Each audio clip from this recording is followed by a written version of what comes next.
กลับจากเวียกเลยเมื่อส่ง เอายังไม่ได้อยู่ ย่างไร เอาแล้ว อันนี้ไปว่าสิลุยสิได้มีเท่ามันเห็นเนอะมึงก็เชียร์มูให้ฮะ มันไปอยู่ตรงกันแล้วมาจับมือวะทอดได้ไอ้ไหนไปขอว่าจะซื้อแต่วันทางห้าวหาบ่อยากขอนะอยากแต่งบันเดียวเลย อยากขออยากได้พี่ป่ะ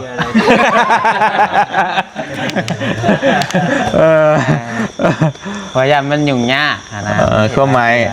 ทางน้องก็คือว่าไงคือพอบ้านเฮานี่สิมันสิซองกักได้พี่น้องมือคอกันต่างหากมือเต้งกันต่างหากเท่าไรก็น้องว่าเพิ่นว่ามาทีแรกหาคาดองหาเพิ่นอยากได้70คำ2 บาทอันนี้คืออันนี้คือทนายต่อเนาะแม่นได้ต่อ70 ล้านคำ2 บาทงัว2 ตัวแล้วก็หมูตัวนึงหมูบดขี้น้อยหมดเลยหมูได้กระบาบเลยหมอโซแต่คำกับอนาเงินจัดงานเท่านั้นคำเท่าไร1 บาทบาทหนึ่งก็นักถือเป็น45 บาท46 ล้านบดนี่ก็ต้องมีแนวว่ายาวอยู่ได้พี่น้องเลยเพราะว่าเป็นตัวไหนช่องกับปิดแมนตัวนี้แหละรถกระพอนแมนแม่เมียกับท่านในบึดมันแบบโอ้เมียพอนไม่เจอมาแรงได้เป็นเมียกับพอนพอนน่ะพอนเมียพอนรถนักพอนมาทีแรงอยู่เลยรถกับพอนช่างใหม่ดิช่องกับปิดโอ้รถช่องปิดนี่มันจะมันล้ำมากเลยนี่เอานี่นะคนยอดได้พี่น้องเนาะที่เลือดนี่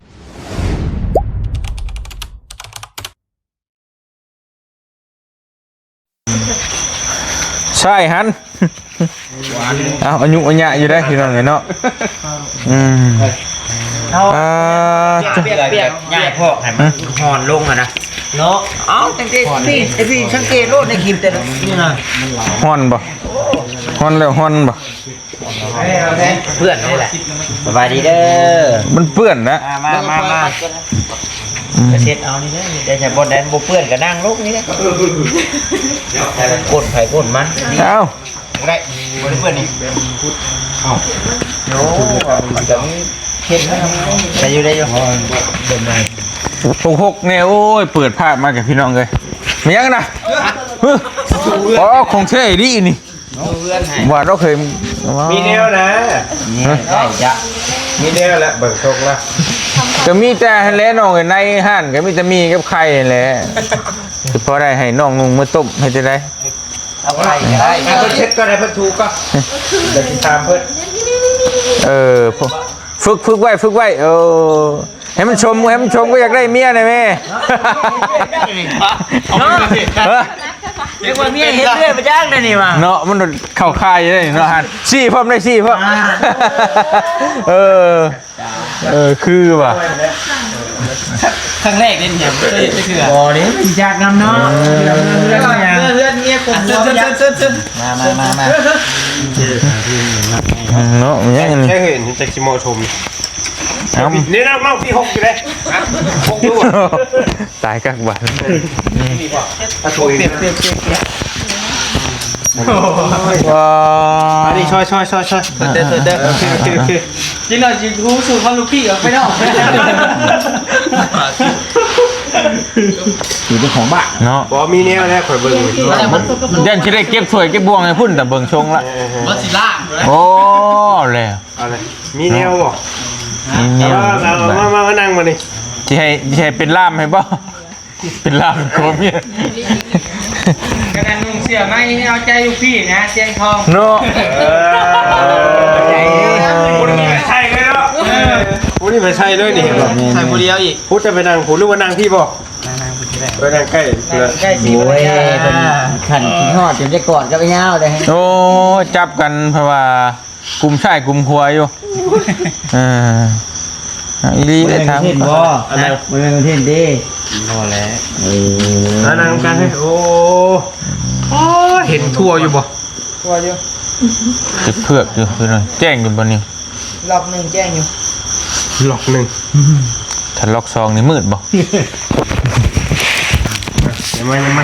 มาตูดฮะ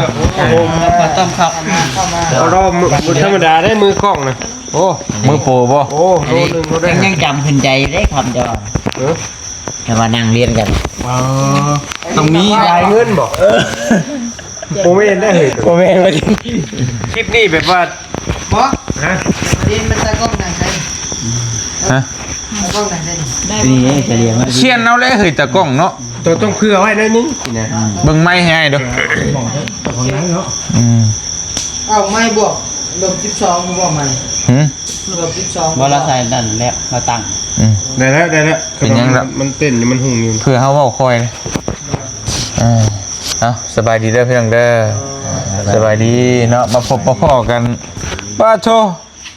มาเรียนกันครับล่ะ บ่แม่นมันเลี้ยงบ่ว่าดอก เที่ยงคืนครึ่ง แต่มันเที่ยงคืนครึ่งนะเดี๋ยวนี้นะ เห็นมันโดนมาพ่อนะ เวลานี่บ่ค่อยเลย เพราะแต่เราอยู่เที่ยงคืนอยู่ปะตอกปะตี้เฮาบ่อยู่นั่ง นะ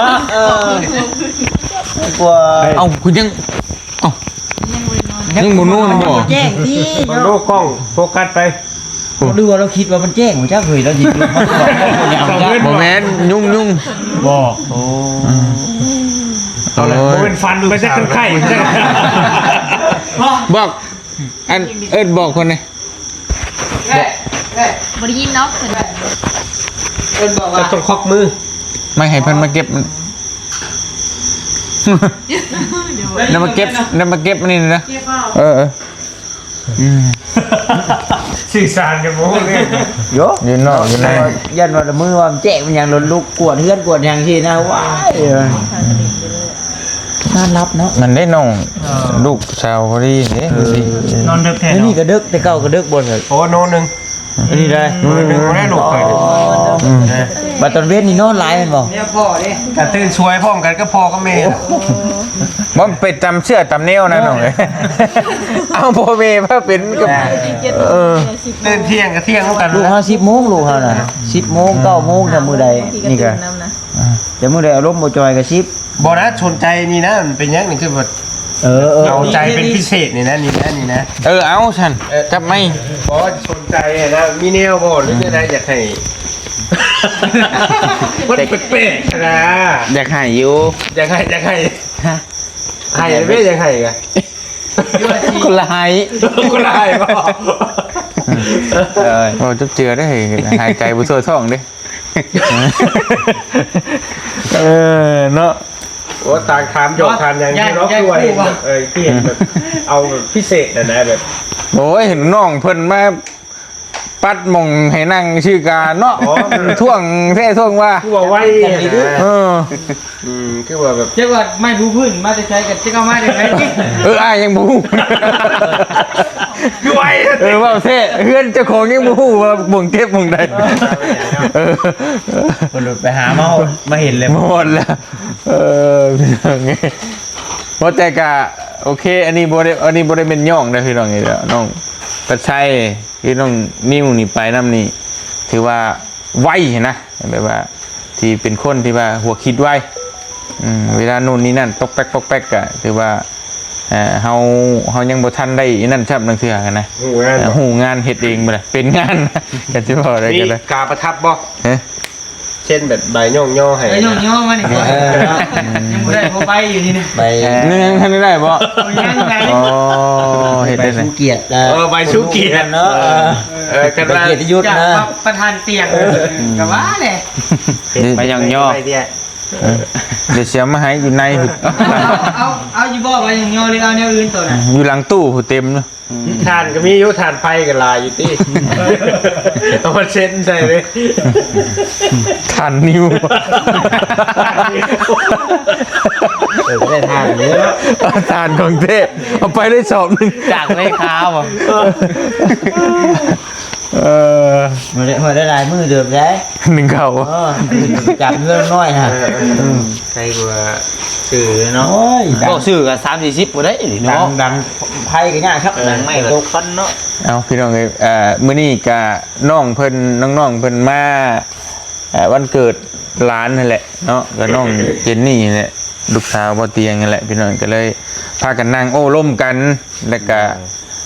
พอดี ก่อนสิแยกย้ายเมื่อรับเมื่อนอนนั่นแหละก็มันดึกแล้วก็เลยอัดคลิปเนาะถามข้าวกันจะได้สุกดิบเล็กๆน้อยๆนะก่อนสิแยกย้ายว่าซั่นซะพอโดนๆจะได้เจอกันเทื่อนึงเนาะมันก็หลายเดือนเป็นปีแล้วจักเพื่อจะได้เจอกันหน่อยคือบ่าวแซนนี่ก็บ้านเดียวกันชื่อได้นี่ใกล้กันนี่ผ่านทุกมื้อโอ้ยว่ะแต่ท่านได้อยู่ในบ่คือว่าอยากเจอกันแท้ได้เห็นอยู่ใช่กันโอ้ยคือว่าอยากพอได้พ่อได้ทักได้ถามแต่ว่าเฮาย้ายออกมาอยู่นอกแล้วผ่านในชื่อบัตรนี่หมู่ก็ขับรถผ่านในชื่อนะแต่เฮาอยู่เฮือนในนี่ติว่าโอ้ยเฮือนอยู่ในโพดเลย เห็นเพื่อนอยู่ในว่า บ่ได้เข้าไปหาเฮ้ยว่าหั่นนะ ประตูกันเปิดอยู่ว่า เปิดช่อยทั้งซ้ายทั้งขวาเลยว่าที่จริงก็เข้าประตูนั่นทะลุออกประตูนี่ก็ได้นะเฮ็ดให้เบิดทุกอย่างเลยยังแม่นแถมยังทางยากพร้อมอยู่นอกผู้เว้นเข้ามาในแบบสบายก็ยังบ่เข้ามาเลย นั่นเป็นเขาอยู่ได้เมื่อไหร่ นี่เข้าอยู่บ่โอเคจ้ะ เพื่อนให้ก็หัวได้เลยเนี่ยจำเป็น ย่ามาชมลูกชายพ่อโรงเรียนเลย จำเป็น ก็เลยแม่กับว่าได้เมื่อน่ะ ฉุกเฉินนี่ชื่อดอกนั่นจ้ะกันสั่นก็บ่เข้าบ่ได้เอาประตูอันน่ะตะปูเรือใบพึกใช่ก่อน โอเคกับโมก้าบีบแต่นะโอเคกันว่าที่ชื่อเครื่องอยู่หันขายอยู่เนาะ คิดว่าสามารถชื่อเพื่อนกัน แม่นแน่เนาะจะเปิดเป็นไม้นะหุ่มพึกอยู่ เจ๊ได้ไหน บัดนี้เบาแซนก็เปิดเบาเสี่ยงก็เปิดเบาจันก็เปิดบัดนี้เอ้าจ้ะก็ได้บ่มีไฟ เปิดบัวดิ ไฟชื่อซอย เดี๋ยวไปหาชื่อน้ำมูนี่แหละ บาลี่ ไม่ได้ขาย บาลี่ขายก็ต้องขายในไม้บัดนี่ขายเป็นอุปกรณ์ก่อสร้าง จะได้ขายก็เจ้าว่าอยู่ เอาก็ได้ขายแล้วมัน บอสยูทูบกระปิดเลยดิแล้วเหมือนเริ่มสิงหาท่าแล้ว เดี๋ยวบอกว่า คือเติมย่ำเนาะ ได้ชวนกาแฟอยู่บอกกันน้องเมฆก็บอกน้องหาให้เด้อกันมันพอซื้อพอขายป่ะ โอ้โหก็บ่ได้เคยมีเงิน ตัวเวลาเขานี่อีก ให้ค่อยหาให้ก็ได้นี่เขาโทรศัพท์เขาเดียวแล้วนี่ ชวนกาแฟที่อยากขาย อ นี่ ยู่ทางใต้ บอกว่ามันมีกลุ่มเลยกลุ่มขายชงกาแฟเลยลีดมาลดราคาเท่าไหร่มีเบัด อยากได้จักรลาดบ่ อยากได้เป็นตื้อช่องตื้อก็มี ดินเศรษฐกิจแพงเนี่ยเนาะ บอกมันก็แล้วแต่น้องแต่ว่า200-300 ล้านก็มีสินะแล้วแต่นะแต่ว่าสมมุติตัวอย่างคือ200-300 ล้านนี่สมมุติว่ามันก็กว้างเติบแต่ว่าคือบ้านเฮานี่ก็ปู้ข้ามห้วยไปสินะ ไกลได้เนาะ แต่ว่าสมมุติแพงเนี่ยมันก็ติดตั้งดำไปสินะมันประมาณนั้นนะ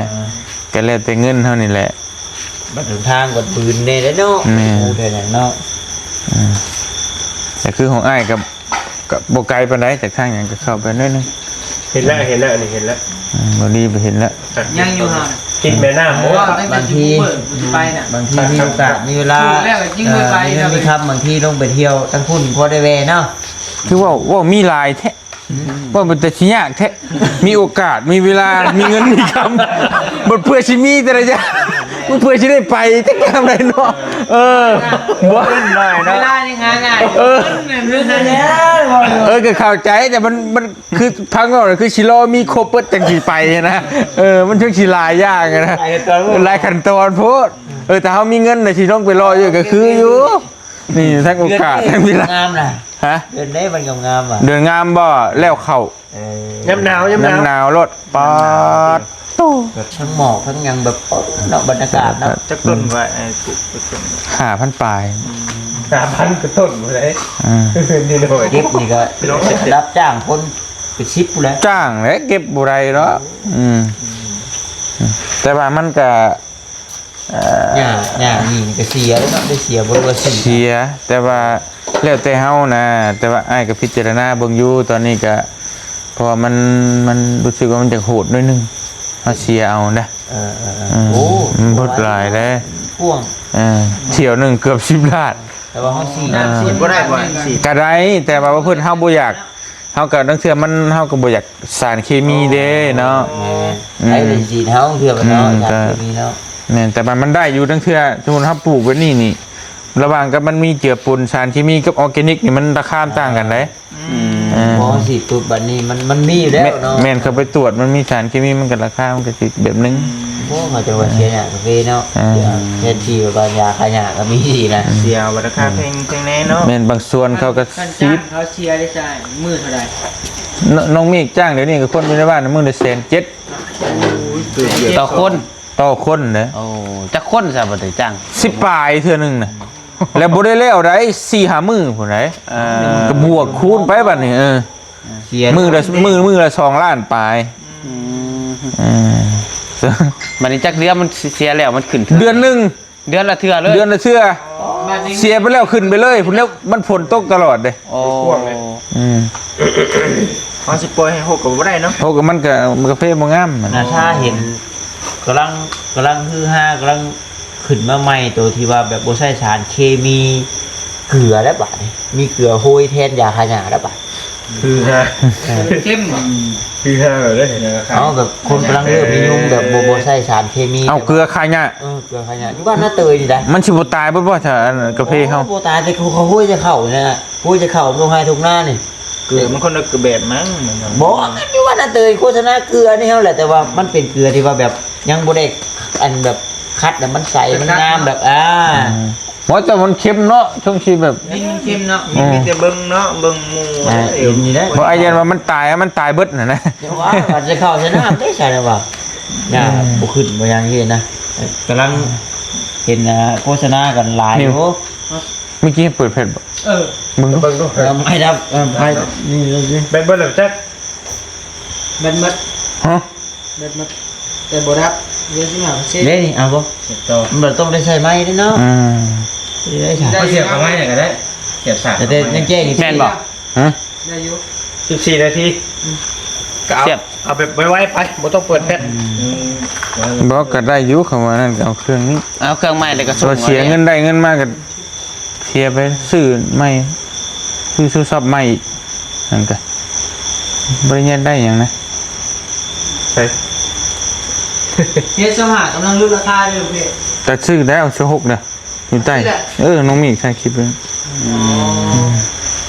นี่จะไปก็ไปนะแต่ว่าเงินน่ะไหลออกปานน้ำหัว จับน้ำหมูเมฆอยู่เอ้าคุณจะ6แท้นี่ว่ามื้อน่ะเดี๋ยวบ่ได้ท่วงครับ ในใจบ่ ฮะ ในใจ อยากได้นึกน้ำใจ เอามาต่อพี่น้องโทรศัพท์เครื่องนั้นแบตเบิดมากินก็ได้มันต่อตัวนี้ เปลี่ยนเรื่องใช้โทรศัพท์มัน จะบอกใส่ จักว่าเอาไปเฮียงเนาะ เอาเรื่องกาแฟเปลี่ยนเรื่อง หน่อย เปลี่ยนเรื่องกาแฟไปอีกปะเปลี่ยนไปก็นอกกาแฟเนาะ อย่าเรื่อง เปลี่ยน เข้าใจแล้วบ่ เข้าใจแล้วกาแฟ มันแพง สิไปเที่ยวอยู่บ่ เอาเรื่องใหม่ พอตามบ่ฮู้เด้ว่าเฮาสิเป็นไปได้ใดเนาะแต่ว่าเรื่องนี้มันก็หลายอยู่แหละพอเตียงเฉพาะลงทุนนี่สิมันเบิด200ปลายเลยเฉพาะลงทุนนี่ บ่ได้รวมที่ บ่ได้ซื้อที่ต่างหากได้ แต่การระยะยาว แต่ว่าเฮามันได้เนี่ยแต่ช่วงเริ่มต้น ก๊กหนึ่งมันอยู่ได้จักปี ตลอด ตลอดชีวิต แม่แต่ว่าเขาต้องมีวิธี นต้องคอยเผาไปเลยเนาะ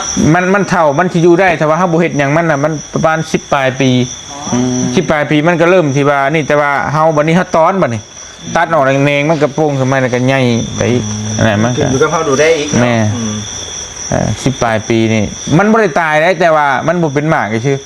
มันไปแบบว่ามันแบบหมากมันน้อยๆนะ กินยาว บ่ดกเนาะ เพื่อเอาพุ่นกับคุ้มแล้วนะ ก็กาแฟกลางหั่นดูชวนใกล้ๆได้เห็นในคลิปบ่ดีถามนั่นตั้งแต่น้องเมฆท่านได้เกิด โอ้ น้องเมฆเดี๋ยวนี้เกิดมาเห็นเลยก็ยังเก็บอยู่เลยนี่กะ 20 กว่าปี 30ปลายปีเนี่ย ผ่านเนาะ แต่ว่ามันกับหมากมันสิบ่ หมากมันก็บุรกเด้คารอนคอนเคนเด้ แต่ว่าจะว่าแบบโคกมันใหญ่ดีแล้วเขาก็บริเสีย บ่ได้เสียดอกมันวิทย์ ดู เล ได้ ย ยากทำมิดน่ะนะ เนี่ย เข้ามัน มันมุงกันแล้วแหละเออ ขึ้นวิญญาณ เนี่ย เนาะ แม่ นี่แล้วแบบ ก็มีแต่ใช้ปุ๋ยแล้วก็ถาเก็บซื่อๆแหล้วมีหยังดอก เริ่มต้นเนาะ แต่ลองเบิ่งเห็นมันทีเพิ่นเจ้าขายให้เจ้าของไปอยู่เวียงจันทน์แล้วก็เพิ่นเจ้าขายให้ก็ได้ซื้อไว้พี่น้อง งา นะ นอยู่งานบ่ได้ไปเห็นครับ กับมันบ่เตียงมัก ติดแม่น้ มันเป็น ำน้ำไหลตลอดเลยเด้ เป็นสายน้ำลำธาร ใช่น้ำตกไหลตลอดแรงเลยว่ะ เราเลี้ยงขาไก่ คักไหน อยากได้อยู่เฮาก็เนาะ เป็นคักไหน คำว่าคือใกล้บ้านครับไปเฮ็ดรีสอร์ทก็ได้ครับมีเงินนะ แม่นใช่ เป็นบังกะโลพวกคาเฟ่อย่างนะน้ำในย่ำแรงย่ำหยังกัน คือแบบ ไหลตลอด เอาตอนอยู่พุ่นนะบ่ ฮะ ตอนอยู่ทางเอาไปลองแจ้งกันดิเจ้าว่าน้ำมันไหลแบบสิชนกาแฟหายไป แม่น เลย แม่นเป็นนั่นเลย อ๋อ ไหลตลอดแล้วก็เป็นหินเป็นหยังแล้วก็ งาม แม่นมันไหลด้วยก็น้ำโตนชอดน้ำใสๆนะแต่แบบนั้นแหละแต่คักอยู่ เป็นน้ำตกอยู่จังเนาะ แม่นแต่ตกกับตกบ่แห้งนะตกนิดหน่อยนะ เห็นเลยว่า แต่ นั่งกินชมวิวแบบ แม่ เปิดห้าง คา เนาะ เฟ่ ได้อยู่เด้ ประมาณนั้น มันกับบริการทางดำเลย นั่นแหละพี่น้องก็ลองเบิ่งนะ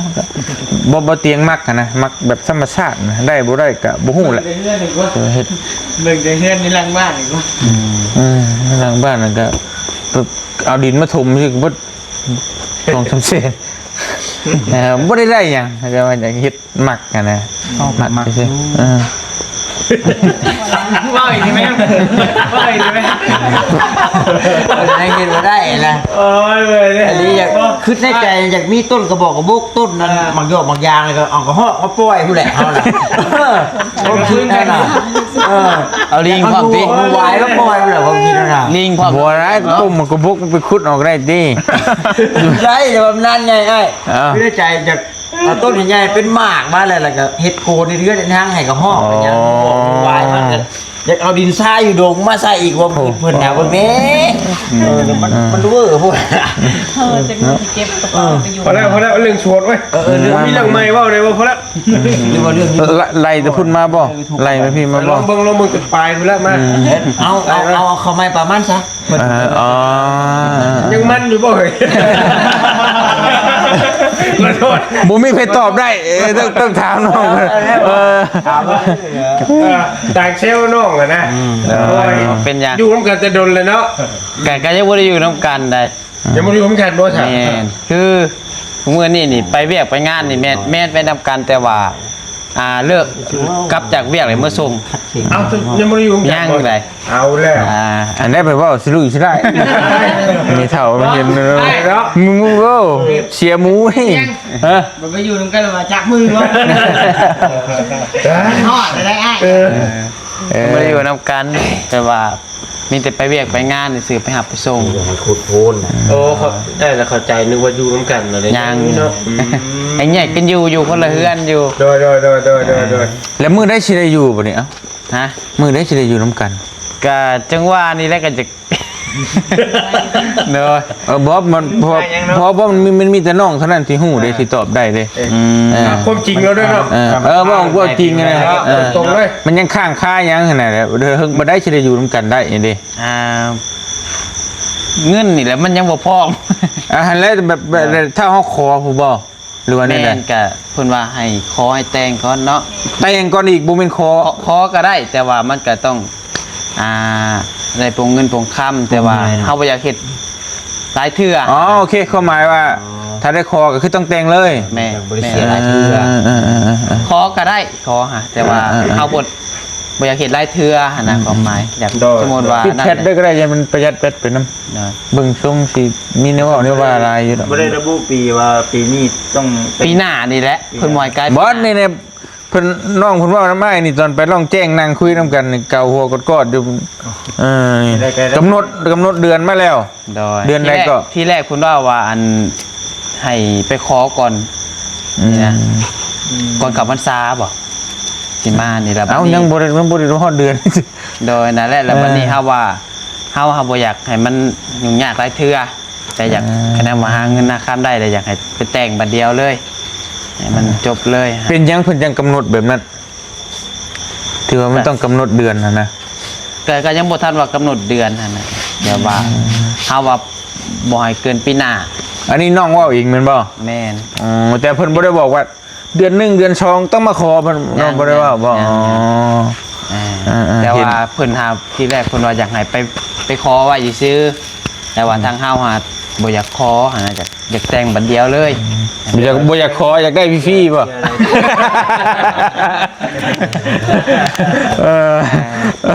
เพราะว่ามันยุ่งยากนะ ข้อหมาย หลายเถื่อเนาะ ทางน้องก็คือ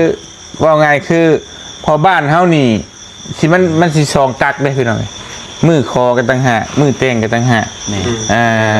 แล้วบัดนี้มันน้องเพิ่นว่า แต่งเลย ก็เลยว่าบ่อยากเฮ็ดแบบนั้นถ้ารวมทั้งมือคอแล้วก็ทั้งแต่งก็เอาหวดเดียวไปเลยขอแล้วก็แต่งเลยเนาะ แม่น อ๋อ ให้มันจบทีเดียวเลยนะมันจะบริจัดงานหลายเถื่อ บ่ นั่นแหละเฮาบัดนี้เฮา ขอเป็นบัด2เทื่อเด้เนาะ โดย บัดนี้กรณีนี้เฮาสิฮู้บ่ซะว่านังเทื่อเฮายังขอว่าผู้บ้านเฮาจะขอได้บ่ได้เนาะ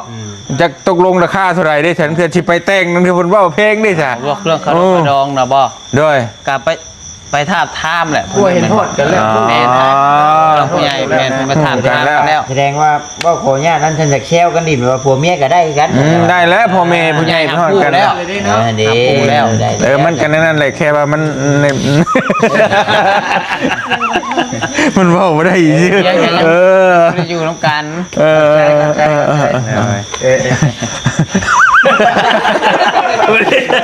คุณนักสิเปิดแจ้งเดียว บ่ได้มีไผหวังดีต่อไปนะพร้อมสิเทงอย่างเดียวนะ หมอมันไม่ผลแล้วตอนนี้เนี่ย แม่ แล้วมันนู่นแล้ว ผัวเมียก็ฮู้เลยเนาะ ชาวบ้านเฮาก็เอิ้นผัวเมียเด้อเนาะเป็นถึก ว่าแบบเอาโลกไอ้กะผัวเมียได้แล้วนะ ก็ได้แล้ว ไอ้ฮอดเลย ยังแค่ว่าเอาเงินไปปรุงน่ะก็มือเตงซื่อ ยังเป็นหนี้บ่ได้ชื่อนะ เราเอากันกับข้าวและตัวกระลงขาดองนั่นนี่ เราไหน ตะน้อยตะไรก็น้องว่า เพิ่นว่ามาทีแรกหาขาดองหาเพิ่นอยากได้70คำ2 บาท อันนี้คืออันนี้คือทนายต่อเนาะ แม่นแต่ต่อ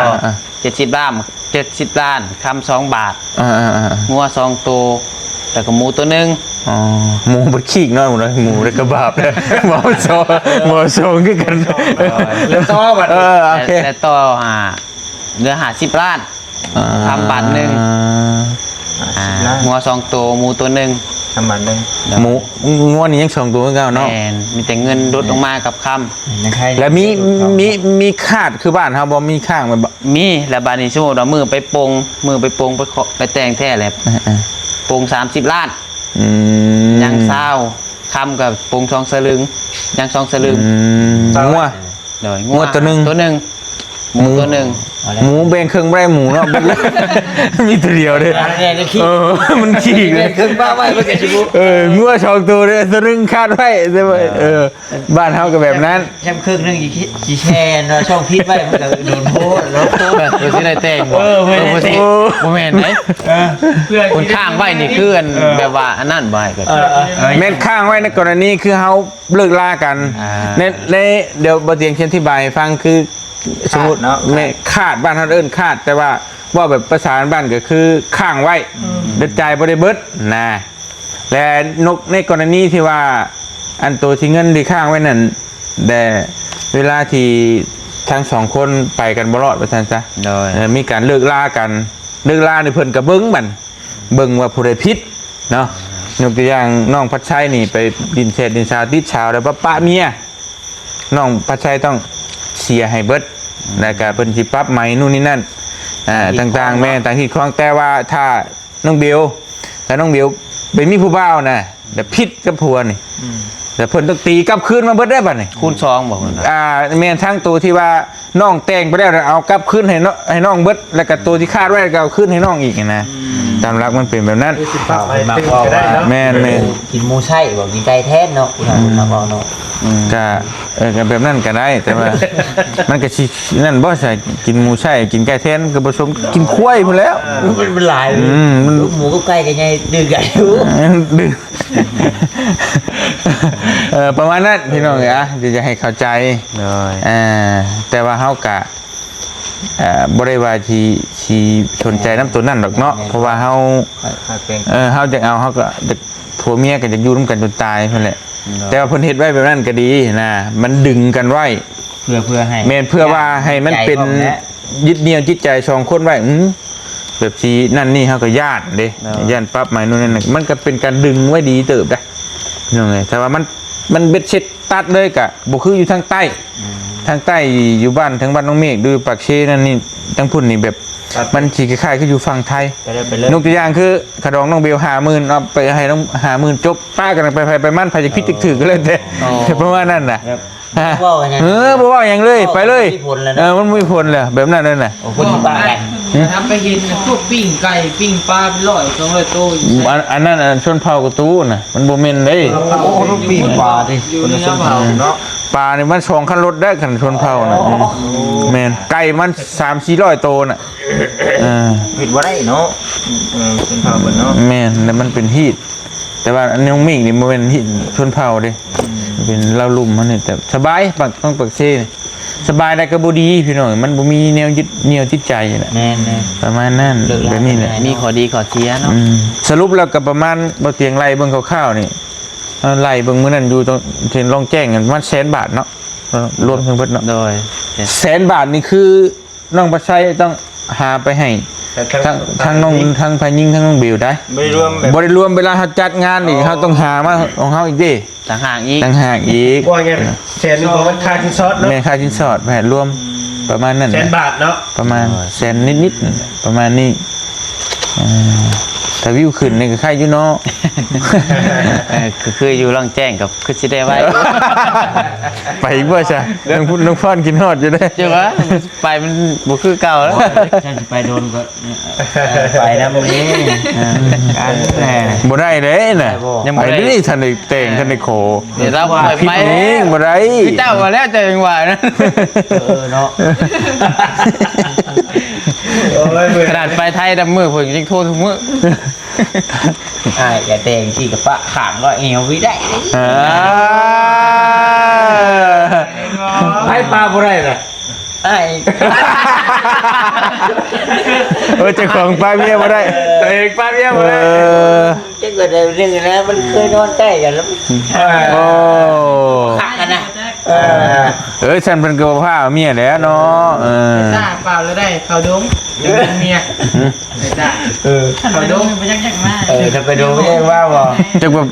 ผีต้องกล้วยดึงไม่ ว่าได้บ่เนาะ โอ้ไอ้ลี่ผีใบตะนอกตะนี่เนาะขึ้นในหนังเลยเว้ย ย่าเลย ไปไม่ได้เนาะ มันจองไว้อยู่เฮ้ยเอา หลังนี่ใช่ ประมาณนั้นเนาะพี่น้องเอกตอนนี้เก็บได้เท่าไรในแล้วนี่บอกได้บ่ได้จักเปอร์เซ็นต์ล่ะ กับ30ไป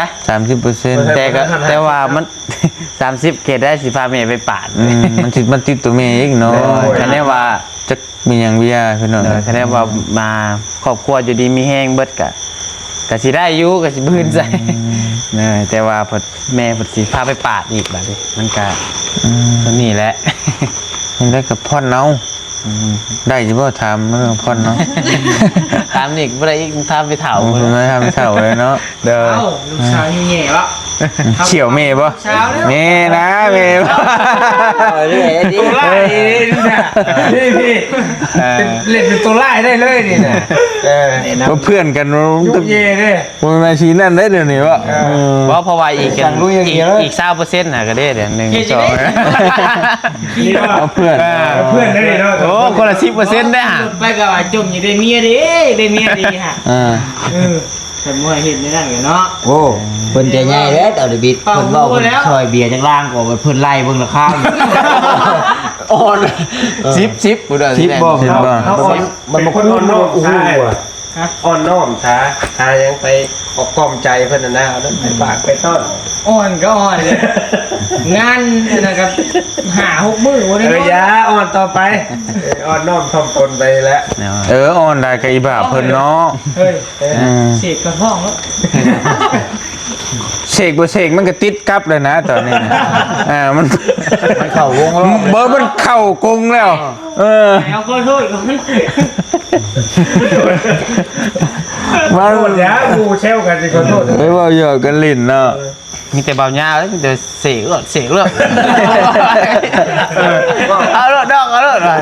สุดได้คุณ อย่าไปได้เชกนั่นคือนี่มันคือเขามีปัญหาการเงินนู่นนี่นั่นเนาะ โดย มันยังคิดเพิ่มภาระเขาหาเงินยากอีก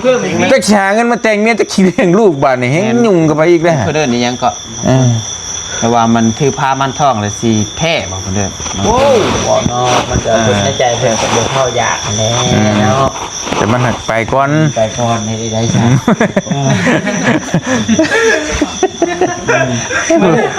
หมูกับพ่อเสียบอยู่เลยพ่อมึงช่องโหว่มีช่องโหว่มึงไหนแท่งมึงหันนะอย่าพลาดแค่ได้กันมันชิช่วยกันได้เรื่องนี้ เนาะตัวนี้แหละบ่อนไม่เท่า เพื่อนก็ช่วยกัน เอาไม่เท่าย่อมไม่ได้ดังเถื่อได้ได้ แต่ว่าถามว่านั่นก็ถามว่าเว้าด้วยเหตุผลด้วยความเป็นจริงในบ้านเฮาคู่มือนี่มันก็ถามมาแพงกับบ่แพงไปได้เลยพี่น้องก็พอดีพองามนะบ่ถึงกับถือบ่ถึงกับแพงใน30ล้านนี่ก็โอเคค่ำก็ทรงฉลึงก็ครึ่งบาทนะเว้าแบบนี้ จากบาทนึงมันก็ลดใน แม่ แล้วเนาะ งัวกับตัวหนึ่งงูตัวหนึ่งกับประมาณโอเคนะเนาะแต่ว่าเฮาอยู่ มื้อนี้มันก็ขึ้นแน่พี่นะ อืม เอาขึ้น2 บาทให้งู เพราะว่ามันก็เลยว่าแต่ว่ามันก็คือว่าแหละเนาะมันบ่อยู่ดีมีแฮงกับจักแบ่งพุ่นแบ่งพี่ก็ยากอยู่แต่ว่าคือมันพอได้พอนั่นก็สิโอเคอยู่สู้ต่อไปเนาะให้ได้ก็มันฮอดมือมานั่นเพิ่นก็ไปนับไปนบไปไหว้เพิ่นนั่นแหละ ปนุกแล้วเนาะ ขอแล้วให้ได้ใช่ยอมผิดยอมเมนนะยอมอย่างเดียวนะ ยอมไปก่อนดิ ยอมไปก่อนแล้วนี่ได้หมุนหัวเพิ่นจะเป็นแล้วพี่น้องเนาะ สู้เดี๋ยวก็ได้ เอาล่ามมาบอกกันนี่ไพ่บอต้าบอกมีแนวถามแล้วบอก มีแต่อย่างโน้นแหละอันนี้เบิ่งช่วงละ เรื่องว่าขามได้บอก อ๋อมันโดนแล้วข่อยสิถามยัง บอกแล้ว ถามกันโต มันครับบอถามเรื่องคู่แล้วมีแล้วแต่ถามแล้ว อันนี้ก็ทันแต่งเหรอวะ บอน้องนี่ก็ย่างเลยเนาะ สันแต่งนี่เนาะ ลืมเลยแล้วย่างอยู่แล้วเลย เอาเข้าไปส่งพี่ไปส่งตะกี้ไปส่งไปคอว่านั่นน่ะอ๋อ แต่ว่ามานี่ยังแต่ค้ำกับเงินนั่นน่ะค่าจัดงานเท่านั้นแหละเงินสลองเบิดแล้วไง เขาก็มีลูกค้ามาทำให้เยอะ แล้วสิยาเลยความซ่าแล้วว่าจะบอกมีแล้ว ข้างยังก็ เอาคาดผลไว้นี่ดิ โอ้มีทุกคนนั่นแหละไอ้ก็มีคือกันมีเบิด บัญญาผู้เจ้าเรา บริยมบริยม กูนี่หลุดโหดเต็มเนาะไอ้ถ้าคำ2 บาทก็ไม่ลดบ่2เลยเอาบาทนึงบาทนึงถึงเพิ่นบัด จะบ่น่าจะบ่กล้ามีไกลแล้วก็ มันบริเวณนี่ดิ โอ้ใช่เหตุที่ผู้จักหนีไกลเมียเลยคนนี้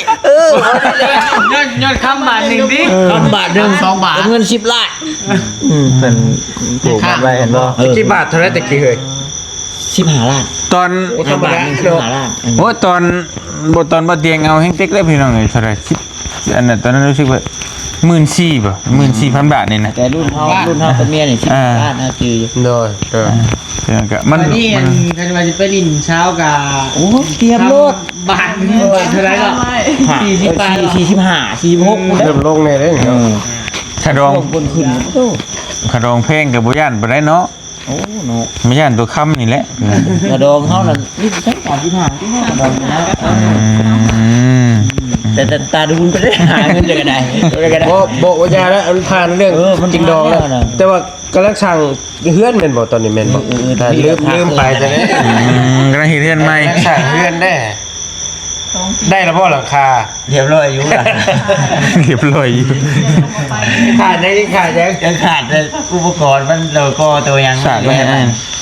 แต่หลักๆนี่ก็ไฟฟ้าเนี่ย คนของไผน่ะ ว่า ไม่เสียบถอนแล้ว ถ้าเฮาสิเฮ็ดนี่มันก็ต้องไผแหละบัดนี้ ขาดขาด ไผ ว่าง่ายคือปัดถิ่มไปชาตัวเรื่องอันแต่งเรื่องอย่างมันผ่านพ้นมาได้ว่าเรื่องสร้างเนื้อสร้างตัว ถ้าว่าเสียงโตแล้ว อ๋ บัดนี้ อเฮ็ดเรือนที่ชาญของเจ้าของบ่อ่า ทำไม่เผาดิ มีน้องแต่มีน้องบ่อยู่ บ่ได้คนลูกสาวหลานเด้ อยู่บ่ อยู่แบบนี้ เป็นหยังตั้งเฮาจะออกบ่หรือว่า แม่นก็คืออันเฮาอยากมีเงินเป็นของเจ้าของนั่นแหละ เพิ่นปันดินปันดอน ปันดินปันดอน แล้วเด้นะ ตั้งเป็นของ แต่เฮาก็มีลูกมีหยังแล้วก็มีครอบครัวแล้วก็เลยอยากออกเองสินะ ที่ได้ให้ดอกเฮาเลย บ่ยันว่าบางคนเพิ่นลูกชาวหลานเพิ่นอายุนำนะประมาณ อยู่น้ำรู้แต่ดินเฮาแยกออกไปแบบมันกับบริไกลไกลกันหนนะ แต่ว่าเฮาอยากเฮ็ดเป็นของตัวเองเนาะโอเค มันก็สะดวกสบายแหละว่างั้นว่าพื้นให้มากกะว่าต่างจริงเดียวพิษกับไปเถ่านะพ่อมีนะพี่น้องเลยว่าเตียงก็ผ่านมาแล้วว่าคนจริงว่าคนจริงเลยนี่นะ เฮาแน่บ่เห็น เฮาอนาคตข้างหน้าเนาะวันดีคือดีให้กันเราก็เป็นนอนเฮือนเราใครอยู่ แน่เนาะ เฮามาเพื่อนเฮาเองแล้วมันก็สิน้อยเนาะ มันก็แบบขึงๆนิดนึง เสียเนี่ยก็ได้บ่ บ่ได้แล้วเคมี กินเองไงเนาะโอ้กินเองได้ถึงเนี่ยมันสะดวกเลย กอระบน้องขอโทษขอแช่งไงกอระบ ยังก่อนนะ บ่ได้กอครับ ก็คือเว้าในใจเว้านั่นน้ำกันกับเมียแหละถ้าว่าในใจรักๆหรือจะหาเงินได้หรือก็สิเข้าไปผ้าก่อนสินะ พอเฮาคือเฮาเห็ดนี่เฮากับไปคอต่อไฟจากเพื่อนไปใกล้นะเพื่อนพระเจ้าพอต่อมาพอยังบ่มีไฟ กระบุกกระบืน เพ เนาะ ราะตะไคร้นั่น ต่อ ถ้า ให้ กัน คุณเอาน้ำธรรมชาติถามเลยป่ะ บ่13,000 บาทเพราะตะไคร้นั่นชุบอ้ายพากันดึงออกไปใกล้เสาเพื่อนน่ะเก็บเงิ มันอยู่ทางใดทางน่องว่าเขาจะขายดินกี่บ่ ลงทางได้เลยบางทีเฮาก่อนสิลงทางเรา มันโอ้น่ะแต่เดี๋ยวนี้เราได้ขายแล้วบ่เลยตัวบ่กุ้งเด้อเลยอ่ะ ก็ของรู้ใจเห็นบ่มีเงิน หน้าบ่นี่แหละ เป็นดิน ดีแน่ รู้สึกว่าเราจะขาย8แล้วอยากได้100,000บ่ตอนนี้ เอียงแสนหนึ่ง ไผเว้า 800,000 เว้าบ่ได้หัวเชนนึงไอ้กระชากู้บ่ได้ แต่ว่ารุดได้อยู่แม่นแล้ว 800,000 บาท แล้วบ่เป็น อย่าแล้วบ่ว่าต่อ น้องเลยที่น้องเลย เนาะเกือบลาดดิ ได้ติ อย่าแล้วพอ เอาเลยเพื่อนนะพี่เนาะ มันโหดโคตรโหดตัวนั้น อยู่รักเสียรักในใครอยู่ได้ดอกพอฟัง นี่ถ้ามารักแชนกะสิเว้าสุภาพเลยถ้าเพิ่นให้เฮาโปรโมทให้อยู่ อ้าวบัดนี้มา ไปถ่ายคลิปไปยังฉัน เพิ่น โปรโมทรถ บอกบ่ทุกคนก็ได้นะเพราะว่าเพิ่นสิให้ค่าโปรโมท10,000 เอาแล้ว บ่ไผไปชื่อ จะพาย แนะนำคนไปชื่อได้ แม่นแน่ที่ได้ว่าไปหมุนได้น่ะหมุนซื้อก็ได้น่ะ เสื้อที่เท่าไหร่ คนแล้วเนาะ จากที่เบานิ้วได้ยินอยู่ตีมือจะไปนะอ้ายน่ะคือว่า100ความยาวน่ะ300 เมตรคูณ20กว่าเมตรนี่แหละประมาณนี่แหละเลยประมาณ 100,000 บาท โอ้ แต่ว่ามันอยู่ในนะ 300 เมตรเว้าดีๆเด้ ถ้าจำบ่ผิดได้แต่คูณยาวนี่300แน่นอน อยู่ใน อ๋อ300มัน บริเวณใกล้ๆเลยเนาะ อ๋อ ดูดินนะตั้งแต่ หนักยาวนะ มันเอาเชนหนึง ยาว ชาวเม็ดอะไรผม เส้นบาทเรา ขีดยังได้ มันบกกว้างเนาะ แต่ว่าให้หน้าให้หนึ่งน่ะเลี้ยงกันไปเลย แต่ว่าความกว้างน่ะบ่กว้างแต่ว่าความยาว กว้างบ่กว้างกับ20 เมตร ชาวเม็ดนี่ก็ห่วย ประนี่ประตูนี่แหละก็ได้แล้วประตูได้ แต่ว่าดินน่ะสิเริ่มสิยังเฮาก็ยังบ่ได้เบิ่งตัวจริงนะแต่ว่าที่แน่ๆน่ะดินน่ะมันอยู่สีบุญเฮือง ใกล้เท่านี้ แต่การที่เขาเซิงนู่นดินแห่บอนเขาเคยขายอันปลานิ่นน่ะภาคขึ้นไปพูดแบบนี้เชิงกับค่ายทหารโลด โอ้โห ใช่ โอ้ชิโมชิโน่แหละ แต่ว่าดินแถวนั้นรู้สึกว่าจะบ่มีขอบท้องติมีบ่ ก็อันน้องก็บ่ได้ถามไปตรงนี้ คล้ายๆสิ ใกล้ค่ายเพราะมันเป็นดินมอบชิดให้ บ่ได้บ้านนู้นจริงๆได้บ่มี บ่ ได้ร้านขึ้นมานี่มีนะ ก็จังว่าไอ้เคยถามแต่ เอาบ้าน ภาค คุมชานน่ะบ่มี ผมบ่ได้มีนะ บ่มี เที่ยวนาบ่ได้มีได้ ไปหดดินเลยได้บัดนี้ไปหดกายดิน ก็บ่ได้พอกัน ถามหนึ่งขึ้นสุดท้ายถามเนาะโอ้แล้วก็เป็นนักหนาขายดินพอได้เงินมาเข้าไฟเด้ มือนึงเนาะ พอได้เงินมาเข้าไฟเลย เพิ่มแต่3,000 บาทเนาะ พอได้เงินมาเข้าไฟเอาไปได้ขายกระบอกกันพี่น้องเลยเก็บน้องเพิ่นมาโปรโมทน้องบ่ใช้มาขายก็ได้10,000 บาทก็ไปเติมกัน มื้อนึงไงได้งัวเนาะ ไอ้งัวได้ แม่งว่าตัวนึง ลำเนาะ เนาะ มุ่งเป้าแต่เอาวันนี้ดิ ง่ายกับขายไปเลยถ้าคือช่อยน่าจะโตยังถึงว่าพันได้อยู่นาบ่คำ กำลังจะขายเติมน้ำมันดิ ยังสิขายไปใส่ปุ๋ยกับเพ่ โอ้ยมันคิดมาดีขายทรัพย์สินระเบิดนี่ โอเคดูเรื่องเนาะกำลังกันนะประมาณนั้นเดี๋ยวมันสิดึกจะลืมพูดเลย ยาวเลยลองมาจิตจังหน่อย บัจิตนี่ ยังแต่คำกับอันนั้นคือพุ่งกินนี่ว่าเรื่องอันขะร้องเนาะ เดี๋ยวอันนั้นใดก็ได้เอาต่อเลย ยังแต่คำกับอันเงินจัดงานเท่านั้น คำเท่าไร คำ1 บาท บาทหนึ่งก็นักถือเป็น 45บอก 46ล้าน บดนี่ก็ต้องมีแนวเว่ายาวอยู่ได้พี่น้องเลยเพราะว่า เป็นตัวไหน ช่องกับปิด แมนตัวนี้แหละ รถกับพอน แมน โอ้โหแม่กัน เขาเป็นคนที่ เมียกับท่านในเบิด แม่อยู่ มันแบบโอ้ เมียผ่อนมิเต มาแรงได้ไหมเป็นบอก เมียกับพ่อน ผ่อนน่ะ พอนเมียพอนรถ นัก พอนบ่สิ แรงอยู่เลยรถกับ ซ่อง ผ่ ก อน ระช่างใหม่ดิ ช่องกับปิด โอ้รถช่องปิดนี่เขาจะมันลามมาค่อยดิ เอานี่นะขออนุญาตได้พี่น้องเนาะที่เลือดนี่เผาเลยเผาจากเบิ่งคนมันแดง7 คลิปแล้วเป็นเหลืองนะลบ7 คลิปแล้ว ตะกี้ฮันได้เบิ่งหาก็มาเบิ่งนี่ หางเมื่อนี่บ่ได้หมู่ว่ามีเด็กน้อยว่าเรื่องมีแต่เรื่องตัวเด็กน้อยอีหลีได้ต้องพูดของน้ำ ขอโทษท่านนี่เช็คราคาคำโอ้พันควันนี่เลย ว่าครับเลยเช็คครับเลยบ่ บาทหนึ่ง45 ล้าน8 69,000 กีบ หนักหน่วง เช็คเลย ขอโทษพี่น้องเอ้ยวางไว้เช็คปั๊บรถทันที บอเช็คในใช่ไหน60,000 ปลา โอ้ยหลายยังหลาย เนาะ อยู่ได้ ลายเนาะ ยังหลายอย่างอยู่ บ่สิแต่งมื้อใด ตัวนี้ บ่จักเลย ตอนย่ำแรกน่ะคิดไว้อยู่ว่าปีหน้านี่ต้องให้แต่งแต่ว่าพอมันเกิดปัญหาแบบนี้เลยจะได้จุก่อนเบัดทุกอย่าง เข้าใจ แม่ ว่ารถกับพ่อนเนาะ แม่น จักสิเป็นได้เนาะจักสิเอาตัวใดก่อน ปิดบัด แม่ ว่าแต่ว่าในกรณีนี่รถนี่เขาผ่อนบ่ทันนี่เพิ่นยึดแน่นอนเด้เนาะแม่ ได้กั้นใจอยู่ไอ้เอ้ย แต่ว่าเมียนี่ไม่เท่าสิบ่ยึดเด้อว่า เมียนี่แม่ อยู่ได้เนาะ เมียพ่อน สมมุติว่าเฮาผ่อนบ่จุบเพิ่นก็สิบ่ยึดเด้อว่า แล้วทั้งที่ตอนนี้ช่องปิดไปเดือนนี้พรได้ที โอ้ยมันก็อยากกระดื้อเนี่ยบ่ได้เนาะแม่มันค่าใช้จ่ายเฮาเด้ เข้าใจ ค่าใช้จ่ายสมมุติเฮามีอยู่ซำนี้แต่ว่าค่าใช้จ่ายเฮามัน แม่น เฮา ส ก็ มมติว่ามีพอรถ แม่ แต่ว่าพรรถได้บ่มีไฟตัวบาดนี่โอ้พี่น้อง เฮาวัดบังเอาตัวเงินเดือนตัวนั้นมาทดแทนกันไปแบบนี้นะแต่ว่าก็ขึ้นนักอยู่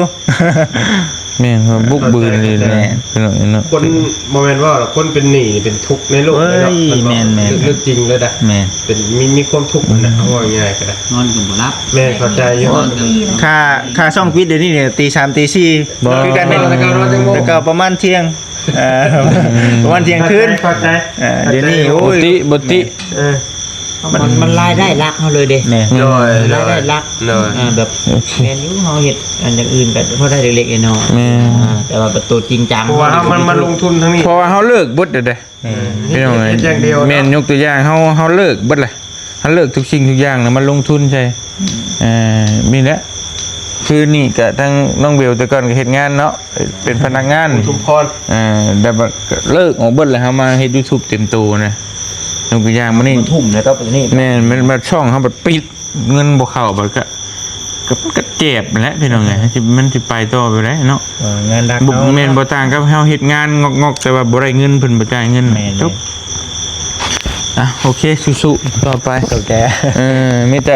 นี่ของแท้ของแท้นี่ ใหม่ๆนอนดิ โอ้ยหากินข้อแหนอยู่ เก่าท่านได้ไปไม่มาทมอีกเลย มาฮอดคิวข่อยแล้วประมาณนี้ เจ้าแล้วจับว่ามันเป็นอะไรคือว่ากระดกเรียแท้ 3เลยเนาะ บอลลี่กับบุ้มมีอย่างไรดอกก็มีแต่คือหูแหล้ว แต่โบราณไปได้ปิด3ช่อง ช่อง YouTube แม่ถึกปิดแล้วเบิดแล้วพี่น้องเบิด3ช่องเรียบร้อยแล้วเนาะ เจ็บเป็นยัง เจ็บ เหลือช่องเดียวก็รอดตอนนี้ พุงก็เริ่มแวบพุงก็เริ่มแวบมันกินหน่อยเลยมันบ่มีที่กินแล้วบัด ยังดีแท้ว่าคันสิเว้ากับ่ได้มีหนี้มีสินนั่นแหละเอ้าคันสิเว้าง่ายๆก็ได้ก็คือแจ้งเข้าในกลุ่มนั่นแหละช่องมันถึกปิดแล้วคันสิเว้าหลาย แต่ว่ามันก็มันใช่คนละเอเซนเนาะแต่ แม่ คือผู้ไปดึงโยงใยกัน แม่ เฮ็ดได้ไดเด้พี่น้องก็ได้ก็เบิ่งก่อนเฮากับเอ้ามันย่านเด้เนาะ มันมาบ่ฮู้โตเนาะ แม่มัน คือคือบอลลี่บ่อยากเว่าลายเพราะว่าเคยเว่าลายรอบแล้วเรื่องช่องปิดมันแต่ก่อนกับช่องเนาะแต่พอมาตั้งช่องใหม่นี่ล่าชุดมันปิดเมื่อวันก่อนเนี่ยนะปิดอีกแล้วแต่ยังเหลือช่องเดียวบัดนี้ เพราะว่ามันตัวช่อง ยังบ่ได้หลายคลิปเลยเนาะยังบ่ได้มีหลายคลิปเนาะ ประมาณ200ปลาย200กว่าคลิปนี่แหละแม่ช่องพ่อน้องยูริชาแนลที่บอลลี่ตั้งขึ้นมาใหม่นะหายไปแล้วแวบไปแล้ว ช่องสำรองนั่นตัวก้อนนั่นก็เพราะว่า มันเชื่อมกัน เชื่อมเอเซนเดียว แม่ แต่ว่าอันนี้มันคนละเอเซนมันของไผ่ของเราด้วยก็ยังตามไปอยู่เป็นอะไรเลยนะเพราะว่าพอเตียงก็ย่านนะพี่หน่อยเนาะเพราะว่ามัน ถ้าเฮาก็บ่ว่าดอกอ้ายเพิ่นว่าอ้ายป่ะใส่กรุ๊ปนะใส่กรุ๊ปคืออันนี้นะหรือว่าใส่ บอกคำว่านั่นก็ไปเชิมดั้งมา บ่ได้นายชุดทาคิมินเทนทาคิมินหมอฮะ ไปเชิมดั้งแล้วก็เทหัวหล่นเนาะ มีคิมินวันได้ จำหน้าได้บ่ เอา ช่วง เลยว่าโหลด ช่วงหนึงใช้หมวกอยู่ได้อยู่รอดอยู่ช่วงหนึงใช้หมวกเลย บ่ใช่ใช่เฮ็ดคือพ่อใหญ่เม็กก็ได้บ่ใช่วิกเก็ตหัวกูดได้ไปเลยก็ได้ เนาะ เห็นว่ากูได้ไง เสียงได้บัดนี้ จังหวะนี้ผมจะเป็นไงแม็กเราจะเหตุผลเช่นวันนี้เนาะเราเคยถือกัน บ่กระถึกได้เพจแล้วก็ปิดเด้ เสียงว่าเสียงคือกันได้ แม่น บัดนี้คือกันได้ครับ บางทีค่อยว่า AI มัน คือกันได้ มันสิจับว่าแบบเอาลักเอาคลิปพุ่นมาลงบ่ได้ เสียงคือกันนะครับเฮาบ่เห็นหน้าแยกว่าอยากเป็นเสียงกันเดียวกันผู้ใด บ่ลักเอาคลิปมาลงแล้วได้เฮาก็นั่นอยู่เนาะ เป็นคือกันอันนี้เนาะ เอาหน้าก็บ่เจออยู่เด้ว่าอยู่ก็ ล่า มัน สุด ก็บ่ค่อยคือกันเป็นใดเดี๋ยวนี้ไอ้ลีกับเจ้าบ่คือกันเจ้าใหญ่ไอ้ลีน้อยน้อยนึง โอ้ คือตัวนี้ บ่เสียง เพราะว่าเสียงแหบๆนั่นบ่ บ่เสียงบ่ค่อยคือกันปานใดแต่ก็คล้ายๆแล้วว่า เพราะถ้าเฮาเบิ่งคลิปบ่เห็นหน้านี่ แม่น มัน อยากคือกันแล้วแหละ ห้องพ่อคนไหนแต่ว่าผมเป็นแบบคือซีแหละเป็น มันก็แบบเดียวกับช่องน้องบ่จิตนี่แหละกับช่องบ่เตียงเนี่ยมันแจ้งมาแบบเดียวกันช่องมารีนะแจ้งมาแบบเก่าเลยแต่ว่ามันส่งเสริมผู้เยาว์ให้ได้รับความสนใจที่บุพึงประสงค์นะ FC บางคนเพิ่นก็เว้านั่นโน่นนี่แบบว่าตำหนิเบาดีเข้ามากะลายอยู่แต่ว่าเฮามันเป็นงานที่แบบว่าเฮาหลีกบ่ได้นะจักสิว่านั่นแหละบางทีคือเว้าเบาดีเคยอธิบายไปหลายเทื่อแล้วคือเฮาเห็นเด็กน้อยแบบเด็กน้อยหาบหน่อไม้สินะตากแดดได้เยอะๆมาก็ชิมบ่ชื่อว่าอะไรบัดนี้นะก็ฮู้อยู่ว่ามันเสี่ยงนะพี่น้องแต่ว่ากระบาบนะกระบาบกับย่ามันอยู่ในความเสี่ยงทายไปในความเสี่ยงนี่แหละสุดท้ายก็โดนอีหลีโดนพิษอีหลี เฮาอยากซื้อซอย อยากซอย โฆษณา YouTube นี่มันแท้ๆ ซอย น้อยๆเนาะ มันบวกหนึ่งมากับบางที่กับเงินผู้ใหญ่เพิ่นได้ฝากไว้นำเฮาเด้คันเฮาสิบ่ถ่ายคลิปผัดเอาเพิ่นสิเห็นบ่บัดนี้เห็นนะมันก็โอ้เว้าเนี่ยหลายอย่างอยู่ คิดได้ไหนเนาะ เป็นยากได้ยาก แม่ต่อไปนี่พี่น้องเนาะจะสิเฮ็ดได้ไดบ่จักคนระวังเลยถ้าแต่ความรุนแรงแบบว่าการฆ่าการมีเลือดนู่นนี่นั่นเฮายังระวังได้แต่ว่าตัวนี้มันแค่ธรรมดาแฮงน่ะเด็กน้อยขายน้ำไม้น่ะโตก็ แม่นแต่เรื่องโป้เปื่อยนะเฮาระวังสุดอยู่แล้ว บ่ ตอน ให้ได้บัดนี้เฮาอยากเสร็จไปหา YouTube บ่ได้บ่ เช็ดได้ เฮ็ดได้ เขาเจ้าก็ตอบ ตอน เจ้าก็เขาก็ตอบมาว่าเฮาผิดคือเก่านะ อาจารย์เพิ่นก็เคยแชทบอก อ่า แต่บ่ได้เป็นคนได้เนาะ จะ AI แหละ คอมพิวเตอร์แล้ว AI คือเห็นว่าไอวินเอาไปเตะเรานะนั่นแหละ ก็อย่างที่เนี่ยมันบ่มีบ่แล้วเดี๋ยวว่าเฮาลองเรียนขึ้นไปให้ฮอดคนน่ะนะ มันยากอะไร เนาะ แม่ มันมีมันแตะกอนน่ะได้อยู่แต่ว่าทีว่าตอนปี2ปีก่อนน่ะเพราะฉันเอาระบบ AI มาน่ะเคยเฮ็ดอยู่จานลาวก็เคยคุย คนเนาะ แม่แม่ นี่มันระบบ คนตรวจสอบแต่ใครแน่เนาะเพิ่นนึงฮู้ว่าฮู้สิฮู้ผิด แล้วเพิ่นว่าดีนำได้น้องเอ้ยตอบดีว่าดีได้แชทไปนะ เพิ่นขออนุญาตขอโทษเด้อที่ตอบกลับล่าช้านั่นนู่นนี่เพิ่นเว้าคักใดม่วนใดแม่น แต่ว่ามันแต่ว่ามันตัวที่ว่าเฮาอันที่ว่าเฮาสิร้องเรียนหรือว่ามันเว้าแบบเต็มปากเต็มคำที่ว่ามันยากที่ว่าให้มันกลับมาคือเก่านี่คือมันบ่ได้โดนแต่เฮาผู้เดียว แม่ มันทั่วโลกนี่เนาะคิดเบิ่ง แม่ แต่เฮาฮู้จักนี่จักจะคน แม่ มันรวมเบิดมันสิจักล้านคนบ่ แม่เต็มอยู่นะ แต่มันโดนเบิดแล้วมันก็นั่นได้ ทำใจ เรา แล้ว ก็ต้องไปตามกฎเพิ่นน่ะเฮ็ดได้ คือกฎเพิ่นก็เอามาออกจากกฎหมายเนาะ แต่กฎเพิ่นเองฮะ กฎเพิ่นเอง กฎ YouTube เพิ่นเองวางไว้แล้วบ่เกี่ยวกับกฎหมาย แม่กฎระเบียบของ YouTube กฎ เอง ระเบียบของ YouTube บ่อยากให้เผยแพร่ข้อแบบนี้ แม่นคล้ายๆว่ามันเป็นของเขาดินกตัวอย่างเขาตั้งบริษัทขึ้นมานี่เท่ากับตั้งกฎในบริษัทเขาเองว่า บ่ให้มีแบบนี้แบบนี้แบบนี้ ไม่เจ้าห้ามเฮ็ดแบบนี้นี่คอยไล่เจ้าออก บางทีเพิ่นก็ป้องกันระบบของเพิ่นเอง นั่นแหละนั่นแหละ แต่ว่ามันก็ให้สอดคล้องกับกฎหมายนั่นแหละ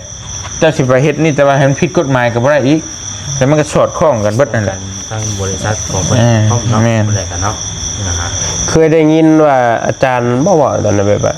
YouTube นี่ปล่อยให้คลิปที่แบบเกี่ยวกับอนาจารเด็กค่ะนะให้ลงได้